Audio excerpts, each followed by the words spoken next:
गलत स्टॉक चुन लिया तो आपका पूरा पैसा डूब सकता है, लेकिन वहीं अगर आपने फंडामेंटल एनालिसिस अच्छे से कर लिया तो वही स्टॉक आपकी किस्मत बदल सकता है। तो नमस्कार दोस्तों, मैं जय गोडेला स्वागत करता हूं आपका हमारे स्टॉक मार्केट इन्वेस्टिंग के लेक्चर नंबर 25 में।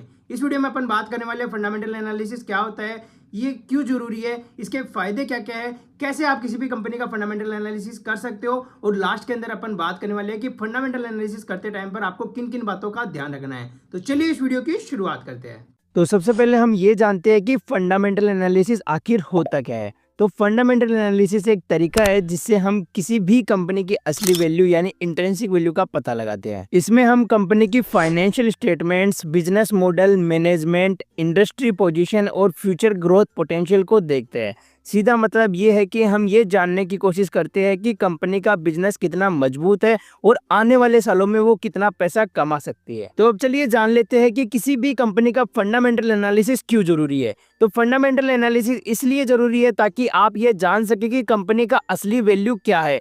कहीं आप ओवर प्राइस्ड यानी महंगे शेयर तो नहीं खरीद रहे, कंपनी की आने वाले सालों में ग्रोथ कैसी है, आपकी इन्वेस्टमेंट से अच्छा रिटर्न्स मिल सकता है या फिर नहीं। तो ये सारी चीजें आपको फंडामेंटल एनालिसिस से ही पता चलती है। तो अब चलिए जान लेते हैं कि किसी भी कंपनी का आप फंडामेंटल एनालिसिस कैसे कर सकते हैं। तो इसके दो तरीके हैं। पहला है क्वांटिटेटिव एनालिसिस। क्वांटिटेटिव एनालिसिस का मतलब होता है वो बातें जिन्हें आप नंबर और डेटा में देख सकते हैं, जैसे कि कंपनी का revenue, profit, expenses, debt, balance sheet, profit and loss statement, cash flow statement, financial ratios जैसे PE ratio, EPS, ROE, debt to equity ratio. सीधा मतलब बोले तो कंपनी का लेखा जोखा जो भी है वो सब कुछ आप क्वांटिटेटिव एनालिसिस में देख सकते हैं। दूसरा आ जाता है क्वालिटेटिव एनालिसिस। क्वालिटेटिव एनालिसिस का मतलब होता है वो बातें जो डेटा से नहीं बल्कि कंपनी के बिजनेस मॉडल, मैनेजमेंट और इंडस्ट्री पोजीशन से जुड़ी होती है। जैसे कि कंपनी का बिजनेस मॉडल, वो पैसा कैसे कमाती है, मैनेजमेंट की रेप्यूटेशन, कंपनी चलाने वाले लोग कितने ईमानदार और काबिल है,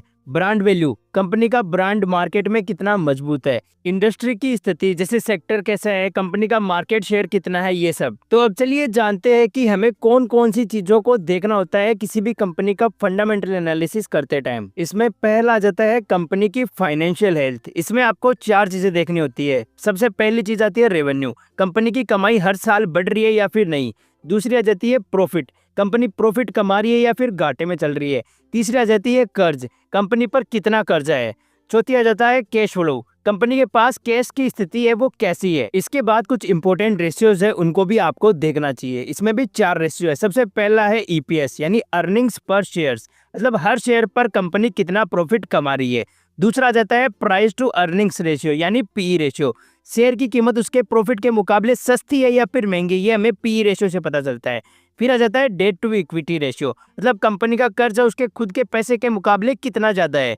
फिर आ जाता है आपका रिटर्न ऑन इक्विटी यानी आरओई, कंपनी अपने शेयर होल्डर्स के पैसे से कितना रिटर्न्स कमा रही है। तो ये चार रेशियो आपको चेक करने चाहिए। उसके बाद आपको कंपनी का मैनेजमेंट देखना चाहिए कि कंपनी का मैनेजमेंट कैसा है, उसकी मैनेजमेंट टीम कैसी है, टीम को कितना एक्सपीरियंस है, उनके फ्यूचर प्लान्स क्या क्या है। ये सब कुछ चीज़ें आपको मैनेजमेंट के अंदर देखनी है। इसी के साथ आपको ये भी देखना है कि मैनेजमेंट शेयर होल्डर्स के लिए क्या काम कर रहा है, क्या कंपनी पर कोई केस या विवाद तो नहीं चल रहा है। तो ये सारी चीज़ें आपको देखनी चाहिए। उसके बाद में आपको इंडस्ट्री और कंपटीशन देखना है कि कंपनी जिस सेक्टर में काम कर रही है वो सेक्टर कितना मजबूत है, क्या कंपनी अपने कंपटीटर से आगे चल रही है। ये सब कुछ चीजें आपको इंडस्ट्री के अंदर देखनी है। और लास्ट के अंदर आपको देखना है कंपनी का फ्यूचर ग्रोथ और प्लान्स, क्या कंपनी के पास ग्रोथ की स्ट्रेटेजी है, क्या कंपनी नए प्रोडक्ट्स, नई टेक्नोलॉजी या नए मार्केट के अंदर काम कर रही है। तो ये सब कुछ चीजें आपको देखनी चाहिए कंपनी के अंदर इन्वेस्ट करने से पहले। तो अब चलिए जान लेते हैं कि किसी कंपनी का फंडामेंटल एनालिसिस करते टाइम पर आपको किन किन बातों का ध्यान रखना है। सबसे पहला पॉइंट है किसी एक डेटा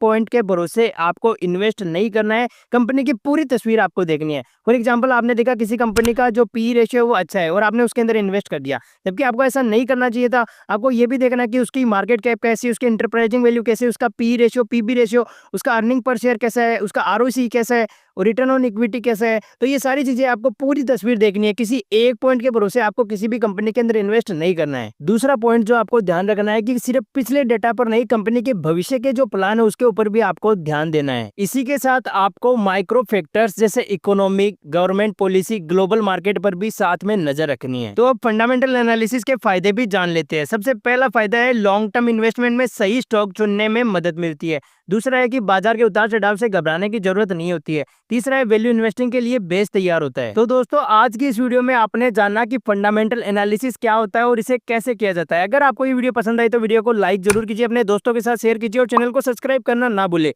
ताकि हम आपके लिए ऐसे ही बेहतरीन वीडियो ला सके। अगर आपके मन में कोई डाउट रहे तो आप मुझे कमेंट में जरूर पूछ सकते हो। मिलते हैं अगले वीडियो में। जय हिंद, वंदे मातरम।